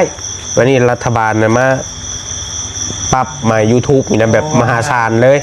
วันนี้แล้วข้าเจ้าก็เลยเข่งเกี่ยวกับเด็กเยาวชนค่ะนะ ก่อนนี่คือ ตามที่ได้ยินมา เผยแพร่ได้เนาะ แมนเผยแพร่ได้แหละรัฐบาลเพิ่นบ่ยอมรับเพิ่นมาปรับ YouTube แบบว่าโอ้เสียไปมหาศาลน่ะนะแล้ววันนี้ YouTube ก็เลยเข่งแห้งกับเรื่องนี้นะกับเรื่องเด็กนี่นะเยาวชนนี่นะก็เลยแบบว่าเฮาเห็นอย่างน้อยหนึงก็ผิดนะประมาณนั่นแหละตามได้ยินน่ะนะ ประเทศเพิ่นที่ก่อตั้ง YouTube มากับมันอัน เกี่ยวแม่นแหละถ่ายความสำคัญ แม่นแหละประมาณนั่นแหละคือช่องน้องก็คือกันเนาะ มันเดียวกันเบิดนะแต่มัน ช่องบ่เตียงก็คือกันช่องสำรองนะ มัน นี่ก็ถึก ถือโทรศัพท์ไปครูไปครูมาเฮ็ดจังบ่ได้เลย จะได้เลื่อนเบิ่งได้ เรื่องเบิ่ง เห็นว่าชื่อช่องใหม่ก็อึกลบไปลบมาอยู่บ่ ฮะได้แล้ว เออ ชื่อช่องใหม่ตัวนี้ก็ เออ เห็นเนาะซื้อช่องใหม่ว่าสิซื้อเอาเช่นแต่ก็เอาทั้งช่องทั้งหยังเลยบัดก็เปลี่ยนช่องนั่นน่ะของช่องของบ่าวไซเสียวบ่าวนงแหละมาเปลี่ยนเป็นช่องเตียงทองChannel V2 โดย แล้วก็ช่องอันเตียงทองบ้านนา V2 ฮะก็ตั้งเอาใหม่น่ะสิเอาเช่นใหม่อีกก็รวมแล้วก็ใช้งานได้ตอนนี้ก็3ช่องกับช่องไทยอยู่ตอนนี้ถ้าว่าช่องตัวนี้มันปลดล็อกก็แม่นเป็น4เป็นจังได๋เนาะ 3ช่องบ่จะ เรา ใส่ เบิ่งดิ เดี๋ยวนี้3ช่อง ต้องยินแต่2ช่องพี่นี่2ช่องว่ะ ช่อง แสดง ช่อง ว่าบ่ได้ติดตาม ยังบ่ได้ติดตามใช่ ติดตามเด้อ โอเคแต่ว่าน้องเมฆทายเบิดได้เลย อยู่น้ำน้องเมฆ อยู่น้องเมฆเบิดเลยเพราะย่ามันจดจำใบหน้านะแต่เพิ่นก็เอาไปไว้โยนไปก่อน ใส่เมฆก่อนดิ ประมาณนั้นแหละบริกะช่องถึกปิดไปละ3ช่อง นี่คือช่องหนึงบ่ เหลือช่องเดียว ช่องเดียวก็เชื่อมกันพร้อมได้เชื่อมกับตัวถูกปิดนี่นะแม่ เนาะ โอ้มันสิไล่ปิดมื้อใด เตียง แม่แต่ว่าก็ยังมีรุ่นช่องใหญ่สิกลับมาเดือน กลับ นี้ มาอยู่ติ สิฮอดครบเดือนนี้ แต่ว่ามันสิปลดให้บ่นะเฮาก็เบิ่งตัวจริงก่อน ยังอยู่ในความอันน่ะเสียงอยู่ แม่ยัง50อยู่นะแต่ว่าตามเขาเจ้าว่าแต่เก่ากับปลดได้อยู่ถ้าฮอด90วันนะแต่มันสิ กด ครบ ได้แต่พี่ผ่านมาก็ล่าสุดก็เฮารู้จักกันก็มองบ่ใจนี่ ได้เนาะ ได้ แต่ว่าต้องหาไล่ลบคลิปมันแล้วอ๋อล่างช่องใหม่นะ แต่ว่ามันสิ มันก็สิบ่คือเก่าหั่นแหละ เนาะ แต่FC เพิ่นที่เพิ่นเคยเป็นน่ะเพิ่นส่งมาบอกว่าช่วงแรกๆน่ะสิปิดการมองเห็น แม่น 6 เดือนหาปีหนึงจังสิกลับมาปกติ โอ้ยอะ เนาะ คือแบบของเฮานี่ก็ป้ามัน7เดือนจังฟื้นขึ้นมาแต่ว่าบ่ได้ผิดคนหยังตัวเก่าให้ ก็ประมาณ แต่ นั้น มันเฮาบ่ได้ลงดนเด้มันสิปิดการมองเห็นกันลองเสียงเบิ่งนี่ก็ยามันละเฮ็ดได้ ได้พอจะมันกลับมา มันได้เป็นเด้เนาะเฮ็ดได้ซะ นี่ยังเหลือแต่ช่องนี้เด้อพี่น้องฝากนี่บอลลี่สายบูด เส้นเลยเนาะ เป็นเมื่อวานนี้ผมได้ตอนช่องปิดช่องซับก็ขึ้นเส้น ขอซ้ำกำซัดเป็นไง บอลี่สายบุญV2ตัวยังดีครับบอลี่หันบริมีหนี่มีสินดอกพี่น้อยกันชิว่าก็ได้ ผมมีคือลูกเจ้าต้องกินนม แม่น เนาะ กะแม่นกะคันว่าสิเทียบกับน้องๆเพิ่นน่ะนะคันว่าเพิ่นมาเฮากะยังใครแต่ว่าบ่มีหนี้มีสิน ผู้นี้ก็บ่มีหนี้ นี่เทเลอร์อย่างนี้ นี่เนาะเอาผ่อนบ่นี่ก็ บ่พ่อนกับพ่อนเอ้ยเดี๋ยวนี้ เอาพอนบ่ใช่นี่กะเอาแล้ว โอ้ ยัง30,000เงินบาทนะ30,000กับเงินกีบ30ล้าน เอา แสดงว่า แล้ว ซีกนั่งข้างนี้นี่ผ่อนหมดเลยนี่ผ่อนนี่ผ่อนเท่านั้นกับผ่อน โอ้ โอ้โหเด้ ปลายนี่ก็พรเฮือนได้ นั่นแหละแต่ใจเย็นกว่าท่านนะ ข่าวแล้วเนี่ยรัด ทั้งนี้บ่ได้ผ่อนนี่เนาะบิดแล้วบ่ได้ผ่อนหยัง เอาบอลี่ประมาณนี้แหละพี่น้องจังได๋กะขอมขอบใจหลายๆมีแต่ฝากติดตามช่องบอลี่สายบุญนั่นแหละ V2ยังแต่ช่องเดียวก็รอจักสิไปมื้อใดละคั่นน่ะ เฮาก็จักสิเฮ็ดจังไดนะพี่น้องเนาะบางคนที่ว่าบ่อยากให้ทายเล็กน้อยนู่นนี่นั่นก็ คืออธิบายไป แม่นมันถ้าสิเว้าจังซี่ก็มันคนอื่นทายมันก็บ่เป็นหั่นนะลูกอย่าแม่น FC ก็คอมเมนต์อยู่ว่าพ่อใหญ่แม็กทายแต่กับเด็กน้อยไปตามถนนเจอแต่เด็กน้อยแต่ก็บ่เป็นหยังหั่นน่ะแล้วก็บ่ฮู้ว่ามันเป็นหยังหั่นน่ะคือเป็นแต่กับช่องเฮาก็บ่ฮู้เนาะ เอาก็บ่อยากมันเป็นเนาะ เนี่ยเฮาก็บ่อยากให้มันเป็นแล้ว อันใดต่อกัน นี่นั่นก็ทำนี่แหละแล้วนั่นก็แล้วบ่เชนบ่มีหนีมีกินก็แล้วแล้ว ยกเลยเนาะอยากมื้อเลยเนาะ คุณได้ใช่โอเคแล้วบ่ เอา เป็น อันนี้ชื่อดินใหม่ดิเอ้ยบ่แม่น เอาบี้ก่อนจับไม้กันเนาะบัดนี้ได้ถามมันเบิดนั่นแหละนี่ขาดเลยวะขาดเลยบ่ จักแล้วเรามีเนาะ มียังถามเนาะ จักกี่ ถามแล้วเนาะก็มีถามถ้ามีถามก็ตอบสิตอบ เป็นช่องแช่งบ่มีปัญหาเนาะ ตอนนี้ยังอยู่ตอนนี้ มีแต่ว่าคอยพิดไปแล้ว ช่อ เนาะ งก็ช่องจะ ก็สองแต่ว่าก็ผูกกันคือเก่า อ๋อมีแต่เส้นเดียวเนาะ แม่น เชื่อมกัน เพราะว่าแต่ก่อนน่ะมันบ่ค่อยมีปัญหาเฮาก็เลยว่ามันผ่านทางเฮาก็ผูกกันเลยสินะ เพราะเล่นลักษณะแบบนี้ก็บ่เตียงเฮ็ดคนละเส้นนั่นมันนี่คือเจอมาก่อนตั้งแต่แรกๆพุ่นนั่นแหละ ตั้งแต่รุ่นปีแรกที่เฮ็ดมากับทั้งเบาถ้าเขาเบาหน่อยเบาสุกเด้สุกดีเด้เพิ่นเล่าให้ฟังว่าอ้ายแยกไปเลยก็เลย บ่ แย ได้ ก แย เลย กบ่ใช่บ่ได้แยก แยกไปเลยของเมียกับอีกเส้นหนึงของข่อย2ช่องกับอีกเส้นหนึง แต่ว่าของแม่นุ่นน่ะแยกอยู่ของเราเนี่ยก็จะต่างหาก เอาตัวนั้นทายกันแต่มันพูดลิ้นไรชื่อไว้อยู่ดิ แม่แต่ของเราน่ะ จะถาม ก็ แล้ว ได้คนอ่านเลย จะขึ้นไปถามแล้วเนาะ เดี๋ยวมันสิไล่มา โอ้แต่ญาติเลยเนาะนี่หาเลือดเบิ่งกินนี่ยังมีตัวแรงอยู่ได้นี่ ใครดอกเฮา2-3เทื่อเลยก็สิถ่ายหมู่ แดงเนาะ ไปอยู่เปิดตั้งตัวทันนี่มามื้ออื่นเลยว่าอ้ายเรียบร้อยแล้วอ้ายเลยว่าได้เลย ให้แบบนี้สิให้ สู้ๆนั่นแหละต่อไปไปเจอกันอดทน หาแต่ตัววิวนี่แหละบ่ค่อยไปบันได มือบุกแต่ยังเป็นทุกข์คือเก่าอีก มันถูกก็เก่าตัวนี้แหละถูกเรื่องวิวมันบ่ขึ้นอีกถ่ายอย่างก็เพราะวันนั้น เว้ยทุกอย่างหนึ่งกับทุกอย่างหนึ่งเนาะ คนเฮาก็มีปัญหาต่าง ว่าแม้นมันต้องมีปัญหาเบิดนั่นแหละ ต่างกันและ เอ้า แต่ขนาดนั้นนอนรับยังเป็นปัญหาเลย นอนบ่รับก็เกิดจากความคิดของเฮานั่นแหละแต่ว่าเฮาบ่คิดมันกับนั่นดอก ไปเจ้าบัดนี้ เอาโอเคจะเบ็ดก็สิเบิดเลยเอาเบิดแล้วจัก ถามน้องเขาแล้วเนาะปวดแข้งไงนะขอโทษ เบิ่งอ้ายดูเบิด มันมีกินข้าวกับยัง ถามคนที่เนาะมาเถอะเฮาเนาะกินข้าวปุ้นเลยเด้กินนี่ อ่า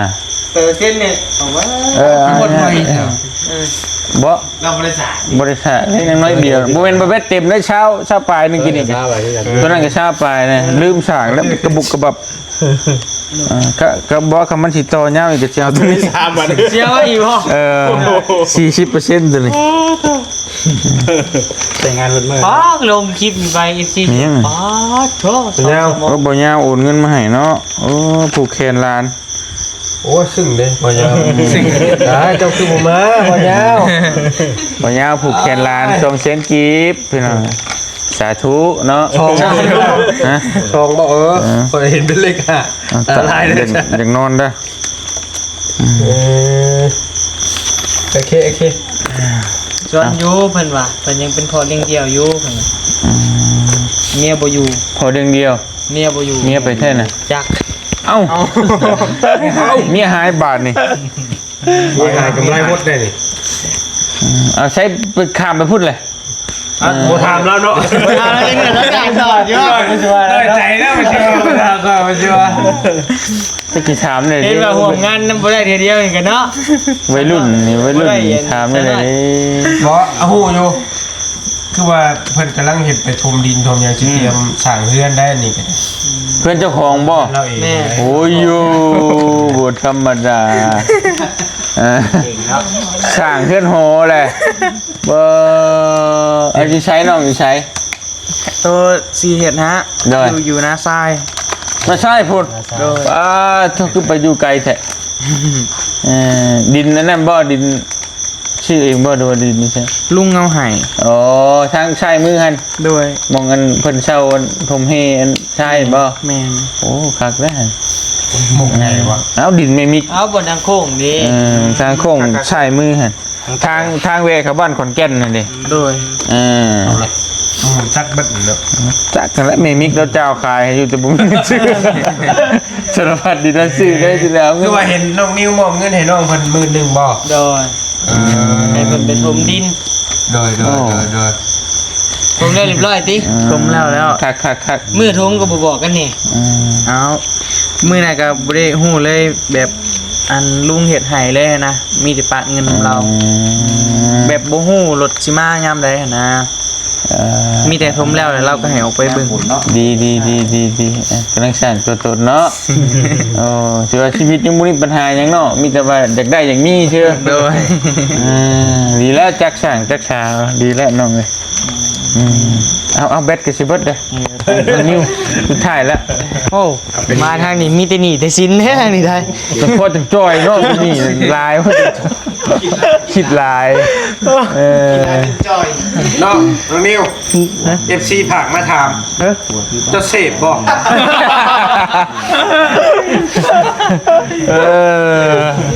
เอาความจริง ฮะ เอาความจริงเสพบ่ บ่ได้เซฟ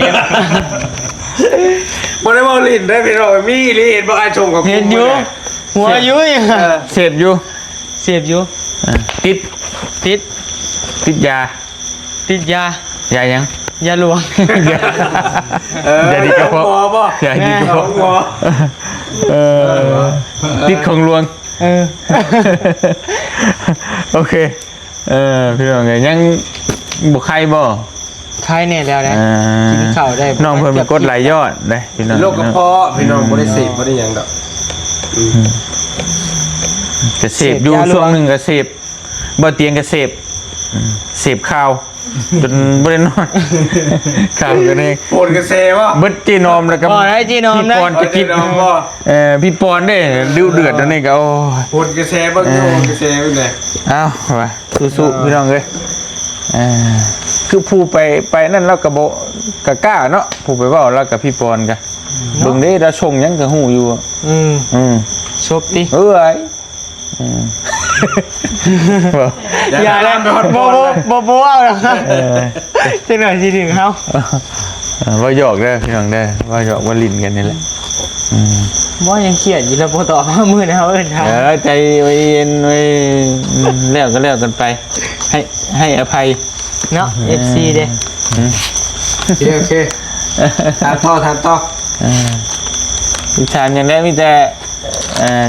พญาโลคาและเป็นห่วงน้องเพิ่นพี่น้องเนาะ ตัวเอง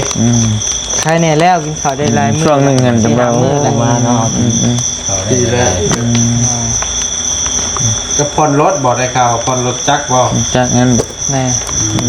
คนรู้จัก แนวอื่นก็ผ่อนได้บ่ ยังอยู่ บ่ได้คือหมู่นะบ่ได้ผ่อนบ่บ่มี ยังอยู่ยังบ่มี คนคิดจะพอนในบ่ มีแต่ดีทางนี้ คิดจะพอนในบ่ โอ้ยกะกะบาบเลยเบิ่งแต่ตัวผู้เดียวก็ยังสิบ่แน่สิบ่ไหวแล้วนี่ จะไปพ่นหมกพ่นเมียอีกแม่งเดือดตะกระดูกกันแล้ว เอารถก่อน เฮ้ยสินะกิน โอเคในตอนนั้นนั่นแล้วพี่น้องเห็นว่ามันล่วงเลยมาลายเลยได้น้องนุ่งก็อยากนอนไปเลยว่าชิว่าน้อยนึงแต่ว่าพุทธิ ตี ธา หนึ่งเลยได้พี่น้องเลย ครึ่งแล้ว ตีหนึ่งตีครึ่งตีหนึ่งครึ่ง ไปมีแต่นั้นนั่นแหละบ่เตียงก็สิขอตัวก่อนพี่น้องเอ้ยเนาะก็ให้น้องเพิ่นกลับไปพักผ่อนจะได้ก็ขอบมุกขอบใจเด้อทั้งน้องๆเด้อที่มาร่วมงานเลาะเป่าเค้กให้หลาน บ่ทันครับ 2 ปีแล้วน้องจินนี่ก็ได้พี่น้องเอ้ย มาบ่ทันเป่าเค้ก บ่ไปหยังมาร่วมนํกันเพราะว่าบ่เตียงเป่าตะเว้นเพราะว่าเด็กน้อยเพิ่นอยากนอนได้เฝ้ากินแล้วก็มานอนเนาะ แม่น ไปมื้อนี้ก็นั่งโอ้ลมกันเด็กๆน้อยๆก็สิขอตัวไปพักผ่อนมื้อนี้ก็ลุยเวียกลุยงานต่อเนาะมุกกับใจหลายๆ FC บัดคู่ทุกคนที่ฮักแพงเด้อเป็นกำลังใจให้แต่เฮาโดยตลอดมาคือเก่าบ่ว่าสิขึ้นรถลงเรือขึ้นเหนือลงใต้ก็ติดตามตลอดเนาะเป็นกำลังใจให้ตลอดขอมุกกับใจหลายๆพี่น้องเอ้ยอยู่ดีมีแฮงบัดคู่ทุกคนไปขอตัวรับนอนก่อนสบายดีพี่น้องเอ้ยเลิกแล้วบ่ไหวแล้วบ๊ายบายแบตเบิด2เครื่องเลย